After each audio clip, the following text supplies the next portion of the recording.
Shalom umat Allah yang terkasih, jumpa lagi dalam Renungan Singkat Sabda Iman Katolik, edisi Minggu 2 Maret 2025, hari Minggu biasa ke-8. Hari ini kita akan mendengarkan Sabda Tuhan dari Injil Lukas bab 6 ayat 39 sampai 45. Dalam nama Bapa dan Putra dan Roh Kudus, amin. Ya Tuhan, terangilah hati dan pikiran kami untuk mendengarkan sabda-Mu. Inilah Injil suci menurut Lukas. Dimuliakanlah Tuhan. Sekali peristiwa, Yesus mengatakan pula suatu perumpamaan kepada mereka. Dapatkah orang buta menuntun orang buta? Bukankah keduanya akan jatuh ke dalam lubang? Seorang murid tidak lebih daripada gurunya, tetapi barang siapa yang telah tamat pelajarannya akan sama dengan gurunya. Mengapakah engkau melihat selumbar di dalam mata saudaramu, sedangkan balok di dalam matamu sendiri tidak engkau ketahui? Bagaimanakah engkau dapat berkata kepada saudaramu, "Saudara, biarlah aku mengeluarkan selumbar yang ada di dalam matamu," padahal balok yang di dalam matamu tidak engkau lihat? Hai orang munafik, keluarkanlah dahulu balok di matamu, maka engkau akan melihat dengan jelas untuk mengeluarkan selumbar itu dari mata saudaramu. Karena tidak ada pohon yang baik yang menghasilkan buah yang tidak baik, dan juga tidak ada pohon yang tidak baik yang menghasilkan buah yang baik. Sebab setiap pohon dikenal pada buahnya. Karena dari semak duri orang tidak memetik buah ara, dan dari duri-duri tidak memetik buah anggur. Orang yang baik mengeluarkan barang yang baik dari perbendaharaan hatinya yang baik, dan orang yang jahat mengeluarkan barang yang jahat dari perbendaharaannya yang jahat. Karena yang diucapkan mulutnya meluap dari hatinya. Demikianlah sabda Tuhan, terpujilah Kristus. Umat Allah yang terkasih, renungan hari ini akan dibawakan oleh Suster Aprilia Alma dari Tangerang. Selamat mendengarkan. Apa yang diucapkan mulut keluar dari hati. Saudara-saudariku, umat Allah yang dikasihi Tuhan, bahagia sekali bahwa pada hari Minggu menjelang persiapan menyambut masa Prapaskah, kita diingatkan oleh Yesus melalui sabdanya tentang bagaimana kita seharusnya lebih bijak dalam menggunakan mata dan mulut kita.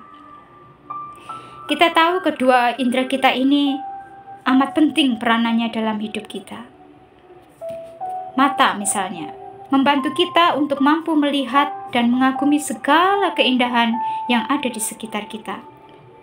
Sedangkan mulut membantu kita untuk dapat memasukkan makanan, kemudian mengunyahnya, memprosesnya sehingga kita bisa tetap hidup, kita tetap bisa makan karena mulut kita itu baik.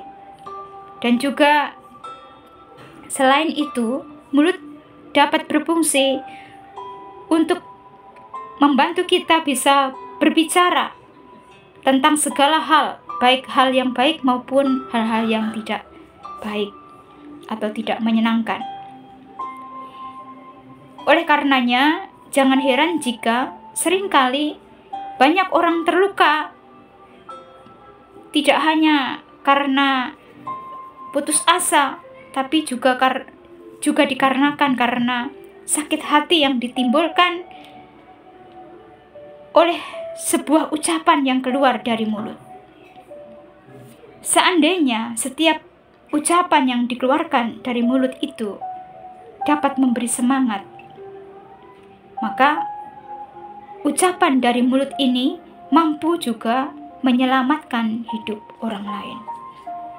Maka Yesus memberikan suatu ajaran dan juga penyadaran kepada kita bahwa ingat, setiap ucapan yang keluar dari mulut itu sumbernya tidak lain adalah dari hati. Maka kaitan sebuah ucapan yang kita keluarkan itu tidak lain sumbernya dari hati. Saudara-saudariku yang terkasih, hati rupanya menjadi tempat yang sentral dalam hubungannya kita dengan Tuhan. Hati dipilih Tuhan sebagai satu sarana untuk menghubungkan kedekatan manusia dengan Tuhan. Maka ada kata-kata Yesus di perikop lain menerangkan bahwa berbahagialah orang yang hatinya itu murni. Karena orang yang berhati murni itu mampu melihat Allah. Padahal kalau tadi dikatakan orang yang melihat itu menggunakan mata. Tapi kenapa? Kok hati ini juga bisa mengantar orang melihat Allah? Berarti mata, mulut menyampaikan segala sesuatu itu tetap sumbernya pada hati. Ketika mata kita melihat semut yang berjalan, kemudian hati kita mengatakan semut itu jelek, maka mata secara tidak langsung mengubah daya pikir kita. Kemudian kita mengucapkan melalui mulut itu bahwa semut itu jelek. Padahal semut itu hanya berjalan. Nah, itu letaknya di mana? Jika kita tidak memiliki sumber yang betul-betul menyalurkan suatu ide yang baik tentang ucapan yang harus kita keluarkan, maka para saudara-saudari,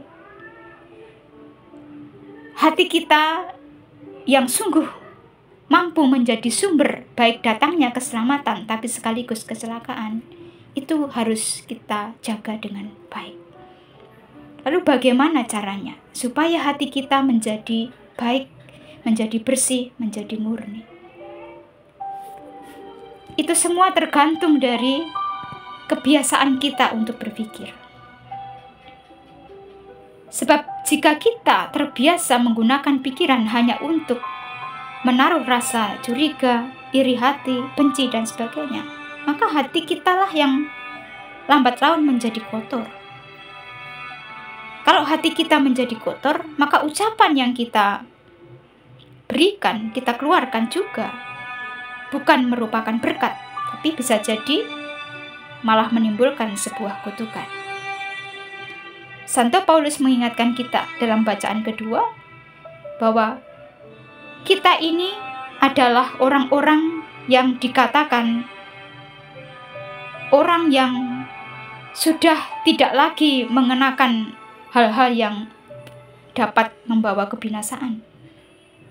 Karena apa? Karena kita sudah menjadi manusia yang sudah ditebus oleh darah Kristus, sudah disucikan menjadi manusia baru melalui pembaptisan, yang dari pembaptisan itu mampu mengangkat kita menjadi pengikut Kristus, menjadi anak Allah. Maka penting bagi kita untuk hidup kudus sebagaimana Tuhan itu kudus. Dan dari baptis itu kita pun juga diubah dari cara hidup yang lama menuju cara hidup yang baru. Sehingga kita tidak lagi diperkenankan untuk menyimpan hal-hal yang buruk-buruk itu di dalam hati kita. Sabda Yesus jelas mengajarkan kita bahwa orang yang dapat menjaga kesucian hatinya akan mendapatkan kebahagiaan. Dan di sanalah orang mampu menemukan Tuhan. Jadi kesimpulannya, hanya orang yang hatinya bersih yang mampu melihat Tuhan hadir di setiap hidupnya. Saudara-saudariku, umat Allah yang terkasih, mana yang harus kita pilih sekarang?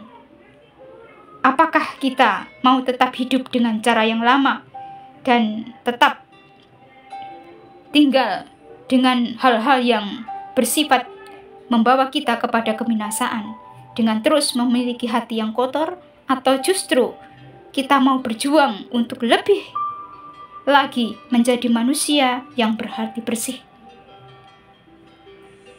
Dan dengan hati bersih kita akhirnya dapat bersatu dengan Tuhan. Jika yang kedua ini yang kita pilih, maka saudara-saudari, saya dan Anda sekalian, kita masuk dalam golongan orang yang disebut bahagia. Dan semoga demikian. Tuhan memberkati.